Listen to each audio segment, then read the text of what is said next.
今天其实不是大潮，但是昨天晚上刮了一晚上北风，看看今天潮水能不能退下去，应该能捡着喽。走吧，这个东西就是我的定心丸，一个毛蛤，证明我没有白来一趟。但是不能光捡这玩意儿，果然没白来，一个大八爪，看这腿有多长啊！生气了有点。这白天这颜色就是鲜艳哈，哎，它想往洞里钻，哎，回来吧。这个漂亮，没白来。白天他们都不出来游泳，哎呦，这水喷的。白天不出来游泳，如果出来游泳的话，就被海鸟给叼走了。白天怕海鸥，晚上怕我。走吧，又从这个洞里搞了这皮皮虾，看这皮皮虾一看就是带籽的，还挺大，这壳当当硬。带走，这个洞就不简单，口就在这儿，应该不会让我失望。应该是皮皮虾吧，不会是八爪鱼。哎，皮皮虾，哎呀，直接给你抓出来得了，还想从这边逃跑？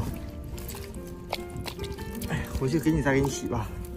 这个皮皮虾身上太脏了，如果它自己出来的话就干净了，要我给它抓住就给它摁那儿，就和泥巴粘一块儿。这个洞也是让我踩出来的，不踩发现不了的，一踩那儿这块就冒水。看看那个皮皮虾，啊，皮皮虾还真在这儿，可别被我踩扁了。哎呀，差一点就踩上了。给你洗一洗吧，这个有点对不住你了。啊，这颜值不就上来一大半吗？走吧。白天赶海里翻翻石头，八爪鱼白天一般不会出来游，不是在石头下面待着，就是在洞下面待着。出去翻石头了，以前都不爱翻石头，白天不翻石头没有办法。这玩意游的太快了，哎，又抓一个。这白天这个色真好看，哎，这个也不小啊，这个也是从洞里掏出来的。我以为那个没有呢，就没拍，结果先掏出来一个八爪鱼。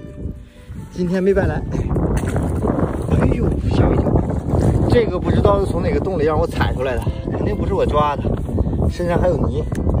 刚出来不久，自己爬出来的，估计是刚才挖哪个洞，以为他不在家，实际上他已经被我整出来了，可惜了，难逃一劫呀。这就是个小毛蛤，白天他们的功力比晚上强多了。这个大点儿它对我来说有点小了，就不抓它了。今天本来毛蛤就不多，不是冲它来的，放了它吧。这个洞有可能就是八爪鱼的洞。现在整不明白它俩到底什么样。不是八爪鱼动2下就应该出来，要不它就跑了。八爪鱼那玩意儿跑太快，幸亏我发现及时。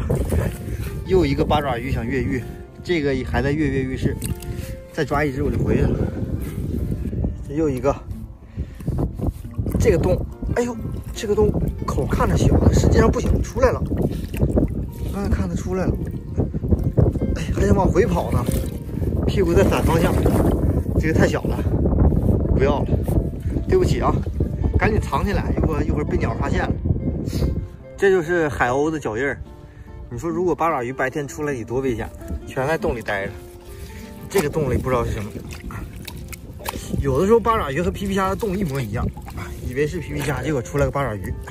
但是这个一看就是皮皮虾，出来，挺顺利。这个也是让我踩出来的，8成是个皮皮虾，八爪鱼不会在这么小的洞里待着。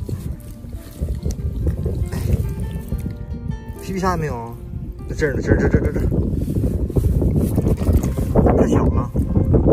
这尾巴颜色还挺好看，但是个头太小，对不住啊，对不住。这说是捡漏，这都是我自己抓的，2只八爪鱼，它们一到水里就喜欢沉底儿。还有一个毛蛤，这个毛蛤就不要了。我的皮皮虾，这是在坑里都洗完了，身上的泥巴也没有了，可以带回家了。哎，这皮皮虾抓了6个7个，说是捡漏，这东西都是我自己抓的。哎，好了，今天的视频先到这儿吧，咱们下期再见。搞2个皮皮虾回去补一补吧。